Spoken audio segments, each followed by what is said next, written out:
हाथरस में जो जो हुआ वो आपको जानना बहुत ज़रूरी है। बहुत सारी चीज़ें तो आपने मेरे जाने के साथ साथ वहाँ देखी, किस तरह से वहाँ जो है भीम आर्मी की टीम ने काम किया, किस तरह से उस संघर्ष को आगे बढ़ाया। मैं अब बहुत ज़रूरी जानकारी आपसे शेयर कर देता हूँ। देखिए, हाथरस में जो चल रहा था आप सब लोगों को पता है, किस तरह से पीड़िता का सही इलाज नहीं कराया गया। फिर इलाज के लिए एम्स बुलाया गया तो एम्स की जगह सफदरजंग भेज दिया गया, वहाँ अच्छा ट्रीटमेंट नहीं हुआ, फिर पीड़िता की डेथ हो जाती है। जो जानकारी के बाद जब पूरी जांच होगी तो हो सकता है कि उसके पीछे और भी कुछ चीज़ें निकल के आ जाएं। जैसे मैंने कहा कि मुझे शक है कि अलीगढ़ से डेड बॉडी को ही जो है सफदरजंग शिफ्ट किया गया हो, जनता के दबाव में, आप लोगों के दबाव में, और इसीलिए पीड़िता का शव जो है परिवार को नहीं देखने दिया गया।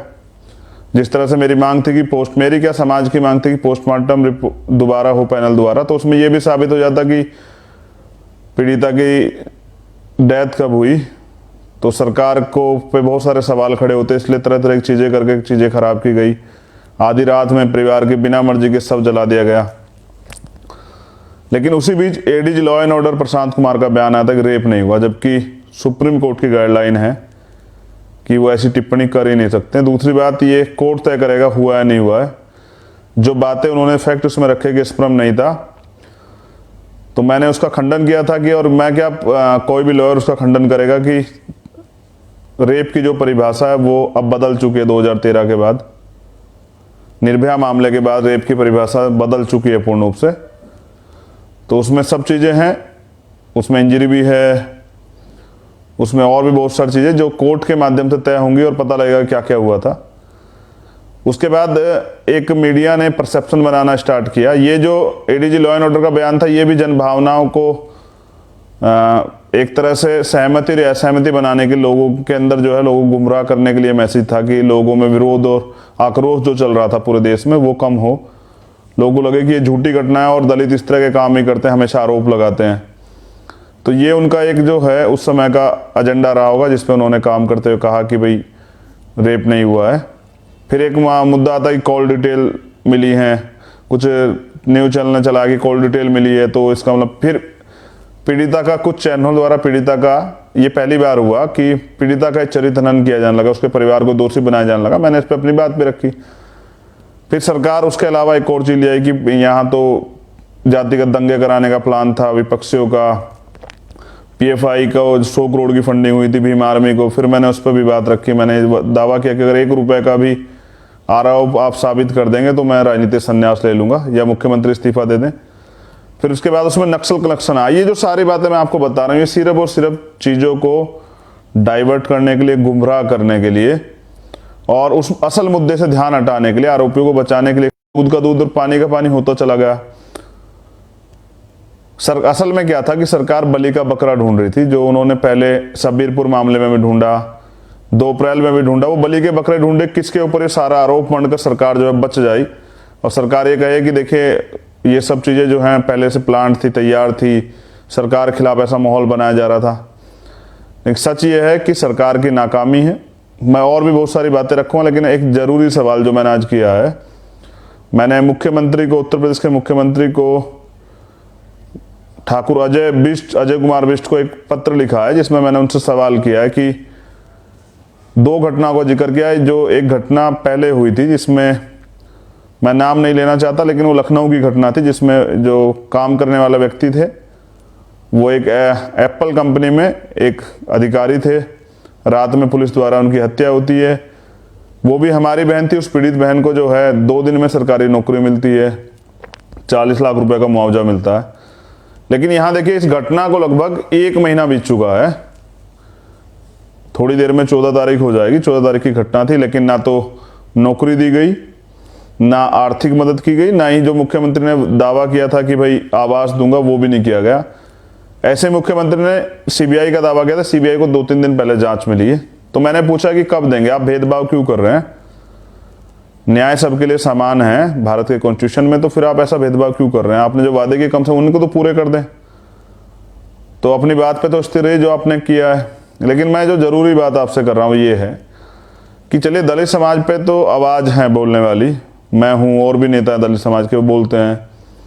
कुछ बैकवर्ड के लोगों पे भी है, माइनॉरिटी के लोगों पे कुछ नेता वो बात रखते हैं, लेकिन एक बड़ा समाज यहाँ ऐसा भी जैसे निषाद है, प्रजापति है, पाल है, कश्यप है, धोबी है, सैन है, खटीक है, कुशवाहा है, उनके साथ भी ये जुल्म जाती होती है। जैसे एक कुशवाहा प्रधान जी की महोबा में हत्या की टीम द्वारा बताया गया, मैंने उस पर ट्वीट भी किया। ये जो सारी जातियां और इसके अलावा कुछ अन्य जातियां जो आपके संज्ञान में नहीं है, उन पर भी मैं ये कहना चाहता कि उनके साथ भी जुल्म जाति लगातार होती है, उनको भी जातिवादी व्यवस्था का शिकार होना पड़ता है,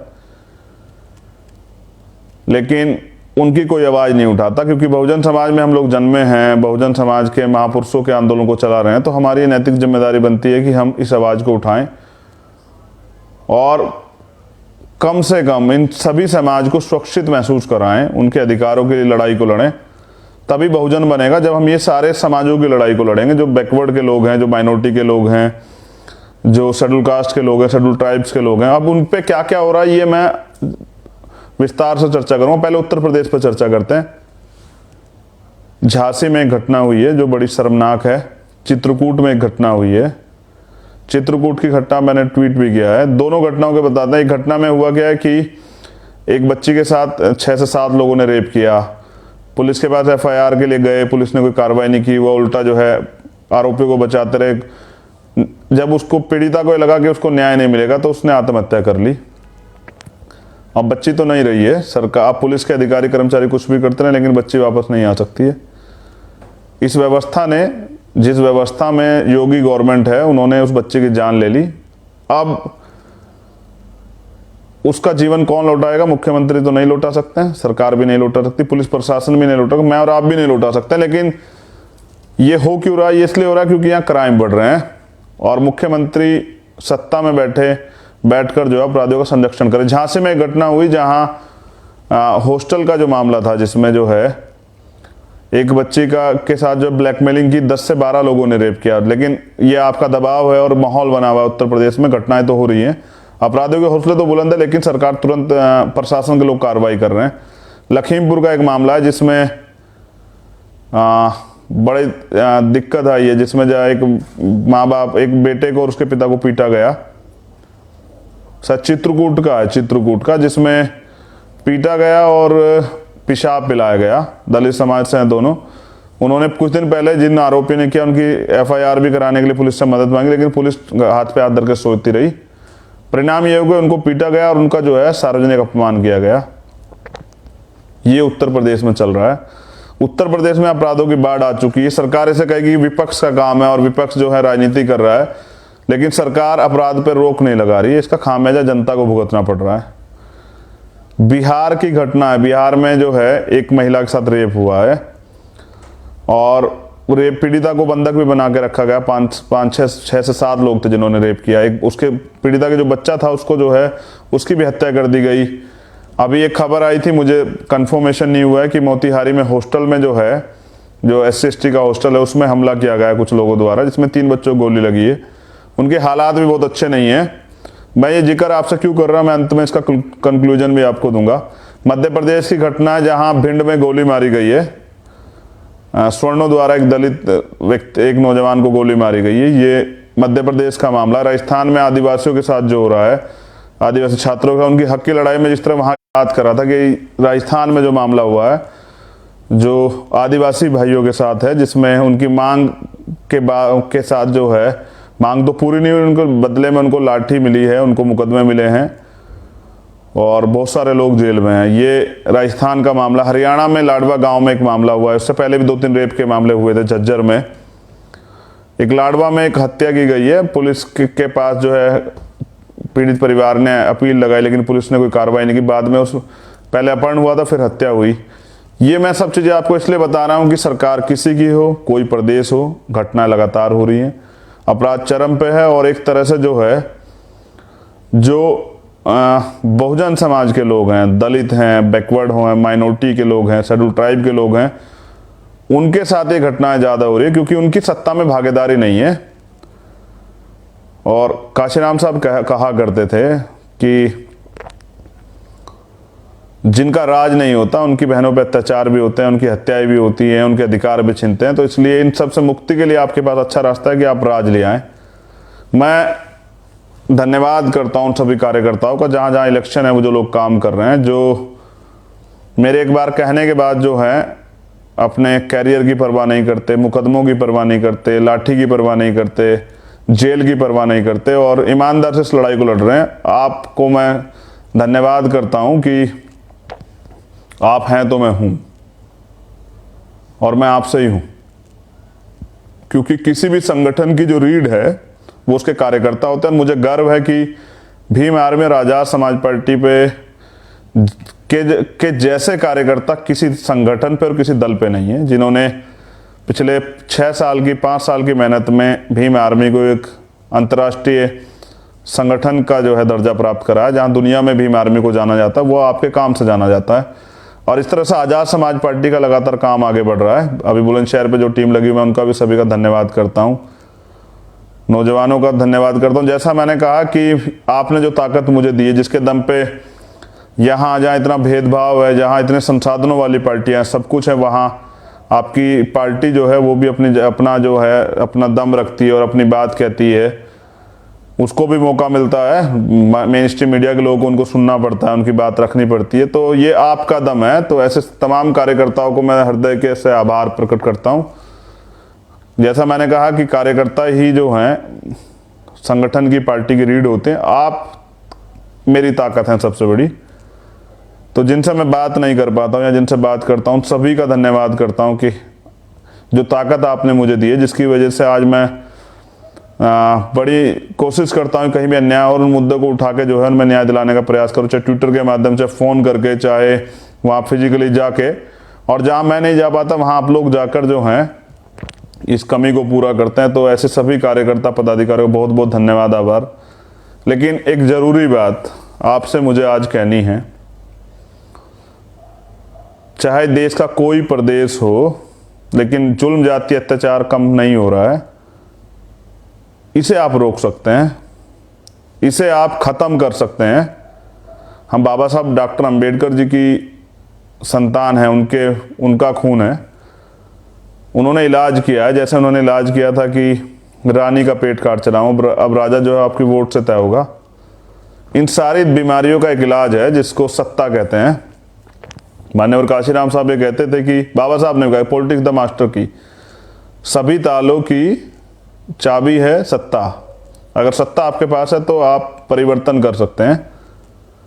और काशीराम साहब ये कहते थे कि आपको जो तमाम परेशानियां, चाहे रोजगार की हो, चाहे पढ़ाई की हो, चाहे वो हेल्थ की हो, चाहे और किसी तरह के अधिकारों की हो, चाहे सुरक्षा की हो, ये तमाम तरह की जो परेशानियां हैं, उसके लिए जिसके लिए आप रोज परेशान होते हैं, सुबह शाम सोचते हैं ये कैसे होगा, वो कैसे होगा, अगर आप वोट की वैल्यू को समझ के सत्ता में स्थापित हो जाएं तो वो दिन दूर नहीं कि अपनी सारी परेशानियों को आप हल कर सकते हैं। ये जो तानाशाही सरकार उत्तर प्रदेश में पिछड़ों पे, मुसलमानों पे, किसानों पे, मजदूरों पे जुल्म करने वाली केंद्र की सरकार और उत्तर प्रदेश की सरकार का भी अंत होगा, और ये अंत जो है वो आजाद समाज पार्टी करेगी। ऐसा मुझे आप लोगों के भरोसा है। मेरा दृढ़ विश्वास है कि अगर आप ईमानदारी से और अपने लक्ष्य को, गौर से सुनिए, अपने लक्ष्य को, अपने गोल को आपस के विवाद में ना पड़ के, आपस के किसी तरह के लालच में ना पड़ के, किसी की बातों में ना आके, अगर आप अपने गोल पे लक्ष्य निर्धारित हो जाएं, आप अपने लक्ष्य को तय कर लें कि हमें उत्तर प्रदेश में सरकार बनानी है और हमें अन्य प्रदेशों में भी सरकार बनानी है और हमें देश में भी सरकार बनानी है, आप ये तय कर लें, आप लक्ष्य बना लें कि किसी भी कीमत पे हमें आपस की लड़ाई, आपस के किसी तरह के आपस के मुद्दों में ना पड़ के सिर्फ अपने गोल पे जो है अपनी मछली की जैसे आंखें जो है अपनी मछली की तरह जैसे जो लक्ष्य होता है उस पर केंद्रित करनी है। तो मुझे ऐसा लगता है कि वो दिन दूर नहीं कि आप लोग सत्ता में होंगे, और जब आप लोग सत्ता में होंगे तो ये तमाम तरह की जो बीमारियां हैं इनका परमानेंट इलाज हो जाएगा। जैसे जड़ कहते हैं ना, जड़ से इलाज। तो मुझे भरोसा है कि आप लोग कर सकते हैं। मुझे कल एक छोटी बहन ने पूछा तो कि आप युवाओं को क्या संदेश देना चाहते हैं। मेरा संदेश यही है कि आप मुझसे सीख सकते हैं कि अन्याय अत्याचार के खिलाफ कैसे लड़ना है, हक के लिए कैसे लड़ना है, किस तरह निडर होकर जो है बिना किसी स्वार्थ के समाज के को न्याय दिलाने के, समाज के अधिकार सुरक्षा करने के लिए हमें संघर्ष करना है। ये आप मुझसे सीख सकते हैं। किस तरह से आपको बहनों के स्वाभिमान की सुरक्षा करनी है, किस तरह से आपको बहनों के साथ कंधे से कंधे मिलाकर खड़े होकर उनको एहसास कराना कि वो अकेली नहीं है, हम सब लोग उनके साथ हैं।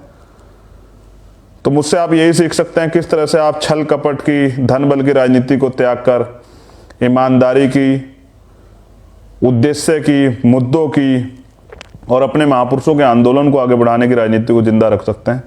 किस तरह से आप ना रुकते हुए, ना झुकते हुए, ना बिकते हुए इस समाज में जो है एक पहचान बना सकते हैं, ये आप मुझसे सीख सकते हैं। लेकिन मैंने जैसा कहा कि मुझे भरोसा है, जैसा भरोसा आपको मेरे ऊपर है, ऐसे मुझे भरोसा आपके ऊपर है कि आप आने वाला कल हैं और आप इस देश में बहुजन समाज को दोबारा सत्ता में स्थापित करेंगे। माननीय काशीराम जी का सामाजिक परिवर्तन, आर्थिक मुक्ति का आंदोलन, बाबा साहब का जो सपना था कि बहुजन समाज शासक बने, उसको पूरा करेंगे। ऐसी मेरी बहुत बहुत मंगल कामना। मैं फिर सभी कार्यकर्ताओं का, पदाधिकारियों का, अपनी बहनों का, माताओं का आभार प्रकट करता हूँ। ऐसे ये प्यार और आशीर्वाद बना के रखिए और ऐसे ही संघर्ष करते रहिए। आप जान लीजिए कि एक सीधी लाइन में बात कही जाती है कि जितना मजबूत संघर्ष होगा, जितनी कुर्बानी होगी, उतनी सफलता होगी। तो इतनी शिद्दत से जो आपने आज तक काम किया है, इतनी मेहनत से जो आपने काम किया, इतनी ईमानदार से जो संघर्ष युवाओं ने किया है, उसको मैं सलाम करता हूँ। मेरा नीला सलाम आपको। मेहनत इतनी चुप्पी से करो कि सफलता शोर मचा दे। इसी बात के साथ मैं आपसे जो है आज के लाइव को ख़त्म करता हूँ। नज़र बना के रखिए सभी मामलों पे, क्योंकि सरकार आपको न्याय नहीं देगी। और अगर सवाल नहीं करेंगे तो मुझे लगता है कि अन्याय जो बढ़ रहा है वो और बढ़ जाएगा और न्याय की जो आवाज़ है वो दब जाएगी। तो सभी चीज़ों पर ध्यान बना के रखिए, मीडिया से लेके कोर्ट के ऑर्डर से लेके सब चीज़ों पर ध्यान बना के रखिए, क्योंकि अभी आप सत्ता में नहीं, जिस दिन आप सत्ता में होंगे मुझे लगता है कि फिर जुल्म, जाति, अन्याय जड़ से खत्म हो जाएगा। जय भीम, जय भारत, जय संविधान।